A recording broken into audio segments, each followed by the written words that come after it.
بسم الله الحمد لله رب العالمين والعاقبة للمتقين ولا عدوان إلا على الظالمين وصلى الله على نبينا محمد وعلى آله ومن تبع بإحسان إلى يوم الدين وبعد waxaan insha allahu tacaala aan wax yar ka hadli doonaa haddii ilaahay noo fududeeyo subxaana wa tacaala cudurkan runtii adduunku maanta uu ku wareersan yahay iyo qaababka qofka bini aadanka laga doonayo inuu sameeyo marka ugu horeysa waxaan qofka uga digaynaa inuu argagaxo oo uu ku argagaxo yani dad waxaad arkaysaa iyadoon cudurkiiba soo gaadhin oo weli ilaahay subxaana wa tacaala uuna ku ridin cabaadaya oo calaacalaya oo runtii baqdin iyo welwel laga yaabo oo shaki daraadood in hadduu u qufaco laga yaabo inuu is yidhahdo cudurkii waa kugu dhacay marka dadka muslimiinta waa dad sugan waxaan rajaynaynaa insha allahu tacaala in qofka muslimka horta isu diyaariyo allihii mar walba waa la dhimanayaa aabbahaa soo dhimay awowgaa soo dhimay ayeedaa soo dhimatay dadkii naga horreeyay o dhan way soo dhinteen meeshay aadeenna waad aadi doontaa insha allahu tacaala oo cid adduunkan baaqi ku noqonaysaa ma jirto marka qofka waxaa laga doonayaa inuu sugnaado oo deganaansho uu maaragtay uu la yimaado qodobka labaad wax la yaab leh war waa la dhimanayaa ama cudur daacuun ha soo dhaco ama covid-19 ha soo dhaco ama cudurro kale ha yimaadeen ilaahay waad hortegaysaa subxaana wa tacaala laakiin isku day inaad ka jawaabto wixii ilaahay kuugu talagalay koonkan inaad ilaahay la kulanto adoo ilaahay diyaar u ah adoo allah subxaanahu wa tacaala isu dhiibay oo qalbigaagu uu yahay qalbi allah subxaanahu wa tacaala yacni qaatay kitaabkiisii iyo sunnadii nebiga sala allahu calayhi wasalam laakiin maalinta cudur soo boodo haddii aad sida gaalada u welweshid oo runtii aad feker badan bixisid oo aad wakhtigaagii lumisid oo aad ku jirto murugo uun micnaheedu waxay tahay inaadan u diyaarsanayn allihii ku abuurtay subxaanahu wa tacaala ilaahay markaan isu diyaarino xanuunkan runtii waa xanuun aada u daran oo dad fara badan hadda dee ay ka qaylinayaan dad badan ilaahay kusoo islaamiyey oo wax ku gartay kuwana waa lagu dilayey kuwana waxaa laga yaabaa wakhtigoodii in lagu dhameeyey ilaahayna uu xigmad ka leeyahay subxaana wa tacaala ujeeddo uu ka leeyahay marka aynu isku dayno inaan marka ugu horeysaba ilaahay aynu raali gelino ama xanuun hanoo yimaado ama yuuna noo imaan ilaa lama huraan waa inaad dhimanayso ama xanuun ha yimaado ama yuuna imaan lama huraan waxaa ah inaad dhimanayso marka dhimashada horteed ma isdiyaarisay adoo baawur la socdaad baawur kula gadoomaya waad dhimanaysaa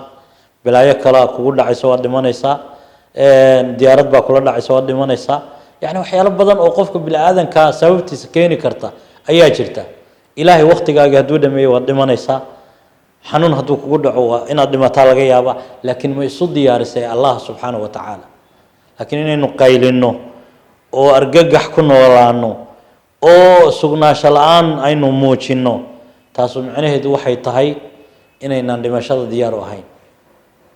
ilaahayna subxaana wa tacaala wuxuu noo tilmaamayaa in naftan la yska qaadayo xanuunkan haddaynu usoo laabanno xaqiiqatan beryuhuu soo baxay waxaa isu nimi annagoo dad habal sonkorta waxaa la yidhahdaa dawo mala haddana dawaan u helay dhiigkarka dawaan u helay beentii khuraafaadkii lagu jiray dadku inay ka baxaan baa fiican waxaan dawo lahayn ma jirto sidii nebigu tilmaamay sala allahu calayhi wasalam xanuunka markii aan aragnay daraasaad baan samaynay isagoona soo gaadhin waxaan nidhi xanuunka waxaan u malaynaynaa dawadiisu inay taa iyo taa iyo taa tahay ilaahay wuxuu qadaray dad xanuunku ku dhacay oo dawooyinkii aan tilmaamaynay habalkaha isticmaalay ayaa dib youtube-ka usoo geliyay oo yidhi anagu nagu dhacay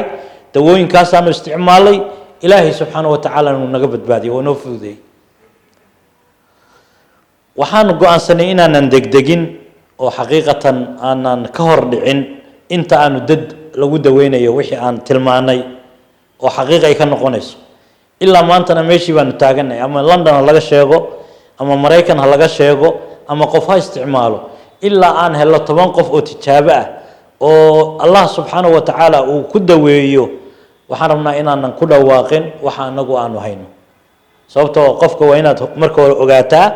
ood ku daweysaa markuu ilaahay ku daweeyo marka waa tilmaami kartaa xanuunka marka waxyaalaha lagu garto ama waxyaalaha qofka bini'aadanka iskaga ilaalin karo waxaa ka mid ah qorax qofku inuu helo meelaha hadda qabowga ee xanuunku ku dhacay waa dareemaysaan dadku say u dhimanayaan yani xanuunku qabowga uu la noolaadaa biraha waxaan ogaanay birta uu la noolaan karo xanuunku ee muddo hayn karta kobolka ka mid ah bah la yiraahdo oo la iibsado maanta aad buu hayn karaa sanawaad buu hayn karaa bay leeyihiin waxa ka mid ah baakadaha ama caagadaha 3 cashay hayn karaan oo xanuunku dushiisa uu ku noolaan karaa marka isku day insha Allah inaad mar walba faraxlato inaad vitamin C aad isticmaasho inaad qoraxda hesho inaad biyo kulul cabto waxaan ogaanay xanuunku marka qofka uu ku dhaco meesha ugu horeysa ka asiibaya waa xabadka ama laabta markuu ka asiibo selskii laabta ee neefta qaadayay buu la wareegayaa markuu la wareego wuxuu samaynayaa salisyo yaryar oo fara badan marka amarkii uu siinayay jirku qofkii neefta uu qaadanayay ayaa waxay ku noqonaysaa dhib marka isku dayo biyo kulul inuu cabo inuu qoraxda qaato inuu qudaar isticmaalo in wax walba oo neeftiisa furi kara inuu isku dayo inuu qaato briefingka uu sameeyo xanuunku waa xanuun runtii xataa wax lagu kala qaadaya sida ay tilmaamayaan afkaaga markuu uu ka soo baxo ama hindistid inta hawadoo dhan joogta ee agaarkaaga way qaadan karaan xanuunkiina uu ku dhici karaa